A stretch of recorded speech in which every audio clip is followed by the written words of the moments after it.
Welcome back दोस्तों, स्वागत है आप सभी लोगों का एक बार फिर से तैयारी कर लो चैनल के टॉपिक आधुनिक काल, जिसके अंतर्गत हम लोग देख रहे हैं प्रगतिवाद व नई कविता। क्लास 28 है। इससे पहले की क्लास अगर आपने नहीं देखी है तो दोस्तों आप चैनल के प्लेलिस्ट में जाएं, वहां पे न्यू बैच जून 2021 के नाम से प्लेलिस्ट दी हुई है, जो अगले महीने एग्जाम्स होने वाले हैं उनको ध्यान में रखकर सिलेबस के अकॉर्डिंग टॉपिक वाइज टॉपिक उसमें वीडियोस इकट्ठा की गई हैं। तो आप लोग वहां जाकर उन वीडियोस को देख सकते हैं, अपने नोट्स बना सकते हैं और परीक्षाओं में सफलता हासिल कर सकते हैं। और दोस्तों एक चीज़ की, अगर आपने अभी तक चैनल को सब्सक्राइब नहीं किया है तो सबसे पहले चैनल को सब्सक्राइब कर लें और साथ ही साथ बेल आइकन प्रेस कर लें, क्योंकि इसमें हम डेली 1 या 2 वीडियो डालते हैं और 2-3 क्वेश्चन डालते हैं जिसका आप हमें जवाब देते हैं। तो चलिए शुरुआत करते हैं अपने आज के टॉपिक की, प्रगतिवाद व नई कविता।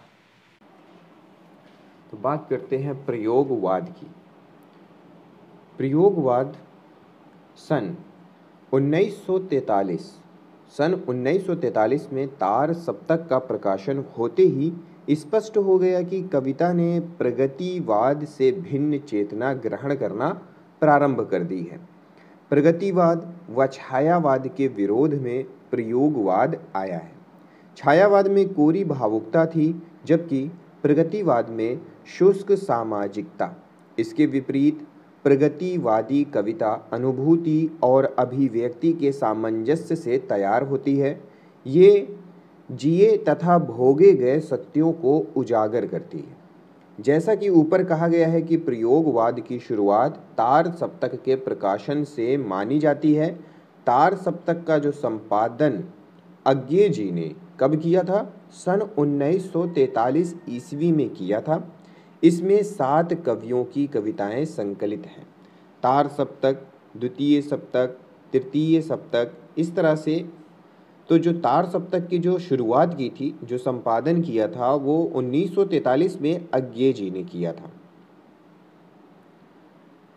अज्ञे जी कहते हैं कि हम वादी नहीं रहे, ना ही हम अपने महान पूर्ववर्तियों का अनुकरण करना चाहते हैं और ना ही हम चाहते हैं कि कोई हमारा अनुकरण करे। हमें लीक पर चलना पसंद है। अतः स्पष्ट है कि प्रयोगवाद के प्रवर्तक अज्ञे जी हैं। अज्ञे जी के अनुसार प्रयोगवादी कवि का मुख्य तथ्य नई राहों का अन्वेषण है। प्रयोगवाद पर कुछ महत्वपूर्ण तथ्य हैं, वो देख लेते हैं कि अज्ञे जी ने अपने दूसरे तार सप्तक की भूमिका में लिखा है कि प्रयोगवाद का कोई वाद नहीं है। प्रयोगवाद का कोई वाद नहीं है। प्रयोगवाद का कोई वाद नहीं है, हम वादी नहीं रहे, ना ही प्रयोग अपने आप में इष्ट या साध्य नहीं है। अतः हमें प्रयोगवादी कहना उतना ही सार्थक या निरर्थक है जितना हमें कवितावादी कहना। ये अज्ञे जी ने दूसरे तार सप्तक की भूमिका में लिखा है। अज्ञे जी का पूरा नाम सच्चिदानंद हीरानंद वात्स्यायन अज्ञे है। ये भी परीक्षा में एक बार पूछा गया था कि अज्ञे जी का पूरा नाम क्या है। फिर है अस्तित्ववाद में प्रयोगवाद को सर्वाधिक प्रभावित किया है। अस्तित्ववाद ने प्रयोगवाद को सर्वाधिक प्रभावित किया है। प्रयोगवाद में अस्तित्ववाद, प्रयोगवाद पर अस्तित्ववाद का गहरा प्रभाव था। नई कविता प्रयोगवाद भिन्न होकर एक रूढ़ अर्थ में तब तक प्रयुक्त होने लगी जब सन 1954 में इलाहाबाद, जो कि अब प्रयागराज है, से नई कविता नामक पत्रिका का प्रकाशन होने लगी। कहने का मतलब है कि नई कविता प्रयोगवाद से भिन्न होकर एक रूढ़ अर्थ में तब तक प्रयुक्त होने लगी जब तक 1954 में इलाहाबाद से नई कविता नामक पत्रिका प्रकाशित होने लगी। आरंभ में ये नई कविता वाले प्रयोगवाद से अपना संबंध जोड़ते थे, किंतु प्रयोगवाद पर अज्ञे जी का एकाधिकार था। अज्ञे से प्रयोग के आचार्यों की खटक गई। तब नई कविता की धारा बहुत कुछ अस्तित्ववाद से प्रभावित हुई। नई कविता को प्रभावित करने वाले अस्तित्ववाद से मुख्य टक्कर मार्क्सवाद की थी। प्रयोगवाद की पत्रिका या जिसे जन्मदात्री पत्रिका कहते हैं, प्रयोगवाद की जन्मदात्री पत्रिका में प्रयोगवाद का प्रमुख स्वर प्रतीक पत्रिका के प्रकाशन के साथ सुनाई दिया। तार सप्तक नामक काव्य संग्रह के प्रकाशित होने के उपरांत प्रयोगवाद की आलोचनाएं विभिन्न दृष्टिकोण से की गई, किंतु स्वयं प्रयोगवादी कविता का पथ प्रदर्शन करने वाले अज्ञेय ने प्रयोगवादी कवियों के संबंध में लिखा है कि किसी एक स्कूल के नहीं, किसी मंजिल पर पहुँचे हुए नहीं, सभी राही हैं, राही नहीं राहों के अन्वेषी। ये कहा है प्रयोगवाद पर किसने? अज्ञेय जी ने। रघुवीर सहाय अज्ञेय द्वारा संपादित दूसरा सप्तक के प्रमुख कवि हैं। रघुवीर सहाय की जो प्रमुख रचनाएं हैं या काव्य संग्रह हैं वो निम्नलिखित हैं। पहला है कविता संग्रह सीढ़ियों पर धूप में, हंसो हंसो जल्दी हंसो, लोग भूल गए हैं, कुछ पते कुछ चिट्ठियाँ, एक समय था आदि। इनकी कहानी संग्रह है रास्ता इधर से, जो आदमी हम बना रहे हैं। निबंध संग्रह है दिल्ली मेरा प्रदेश, लिखने का कारण उबे हुए सूखी लहरें और तरंग, अर्थात यथार्थ का अर्थ स्वर भंवर। फिर अनुवाद इन्होंने किया है शेक्सपियर के नाटक मैकबेथ का अनुवाद बर्नम वन के नाम से किया है। तो ये प्रश्न कई बार पूछा है कि मैकबेथ के नाटक का अनुवाद रघुवीर सहाय ने किस नाम से किया है। शेक्सपियर के नाटक मैकबेथ का अनुवाद रघुवीर सहाय जी ने किस नाम से किया है? ठीक है, बर्नम वन। आगे देखते हैं तार सप्तक के प्रकाशित कब प्रकाशित हुआ था, उसमें कौन कौन से कवि थे। तो तार सप्तक के प्रकाशन को देख लेते हैं। सबसे पहला जिसे तार सप्तक कहते हैं, प्रथम सप्तक को 1943, इसके प्रमुख कवि हैं नेमी चंद्र जैन, गजानन माधव मुक्तिबोध, भारत भूषण अग्रवाल, प्रभाकर माचवे, गिरिजा कुमार माथुर, रामविलास शर्मा और अज्ञेय जी। दूसरा सप्तक है जो कि 1951 ईस्वी में प्रकाशित हुआ था। इसके प्रमुख कवियों में हैं भवानी प्रसाद मिश्र, शकुंतला माथुर, हरि नारायण व्यास, शमशेर बहादुर, नरेश मेहता, रघुवीर सहाय, धर्मवीर भारती। फिर है तीसरा सप्तक 1959 ईस्वी में प्रकाशित हुआ था। प्रमुख कवियों में है प्रताप नारायण त्रिपाठी, कुंवर नारायण, कीर्ति चौधरी, केदारनाथ सिंह, मदन वात्स्यायन, विजय देव नारायण शाही, सर्वेश्वर दयाल सक्सेना। चौथा सप्तक है 1979, जिसके प्रमुख कवि हैं अवधेश कुमार, राम कुमार कुंभज, स्वदेश भारती, नंदकिशोर आचार्य, सुमन राजे, श्री राम शर्मा, राजेंद्र किशोर। तो ये थे दोस्तों तार सप्तक। ठीक है, और इतने ही तार सप्तक हैं, चौथे तार सप्तक तक है।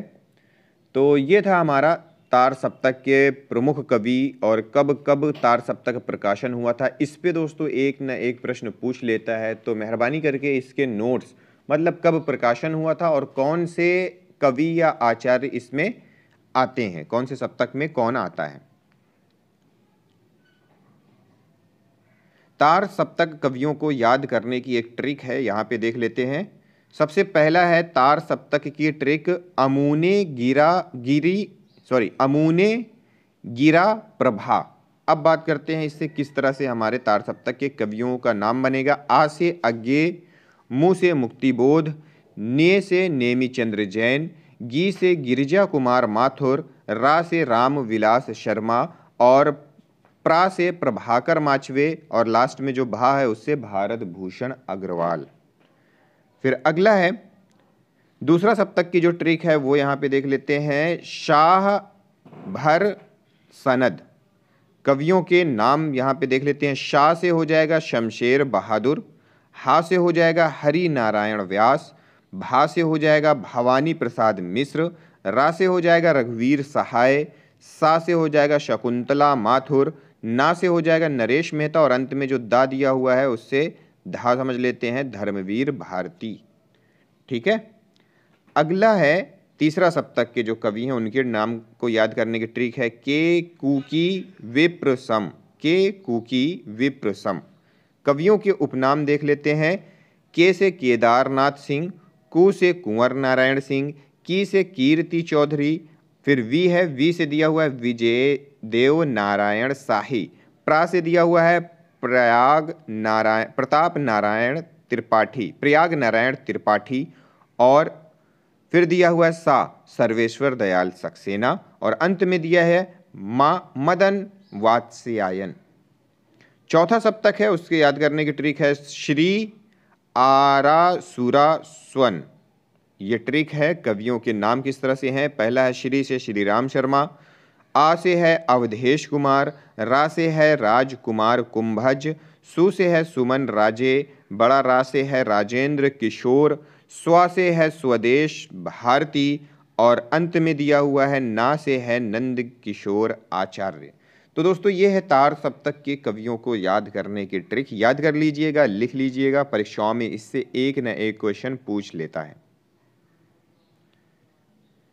फिर है नकेनवाद। नकेनवाद क्या है? प्रयोगवाद के भीतर ही प्रपद्यवाद या नकेनवाद भी पनपा, लेकिन वह प्रयोगवाद की एक छोटी शाखा मात्र बनकर रह गया। नकेनवाद बिहार में प्रचलित हुआ था।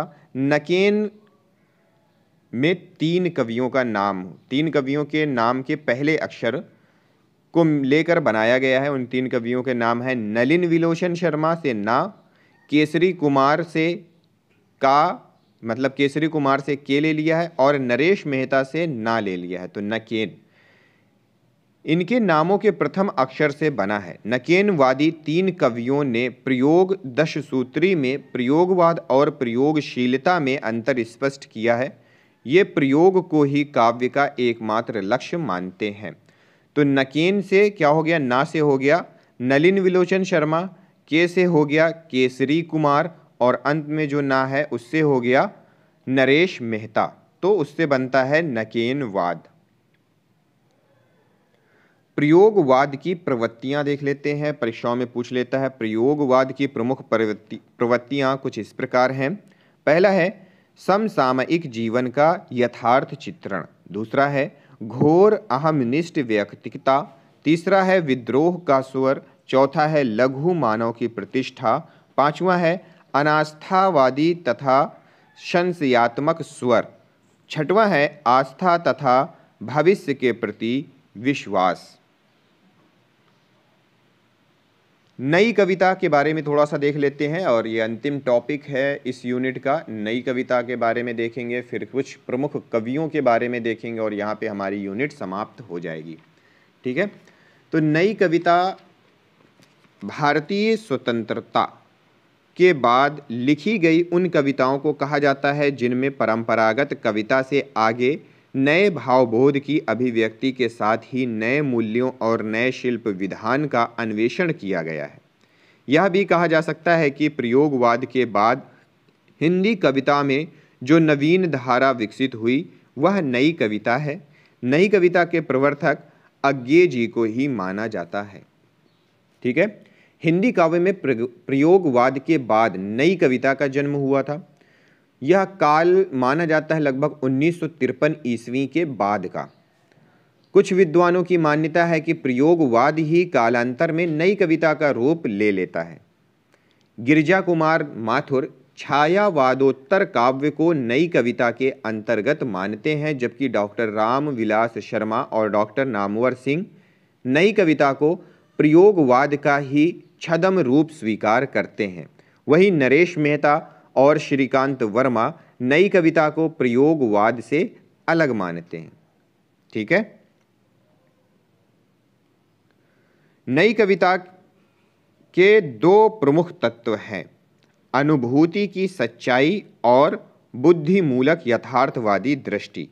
वह अनुभूति क्षण की हो या एक समूचे काल की, किसी सामान्य व्यक्ति की हो या विशिष्ट पुरुष की, आशा की हो या निराशा की, अपनी सच्चाई में कविता के लिए और जीवन के लिए भी अमूल्य है। नई कविता में बुद्धिवाद नवीन यथार्थवाद दृष्टि के रूप में है और नवीन जीवन चेतना की पहचान के रूप में। सन 1954 ईस्वी में नई कविता पत्रिका का प्रकाशन इलाहाबाद, जो कि अब प्रयागराज के नाम से जाना जाता है, से हुआ।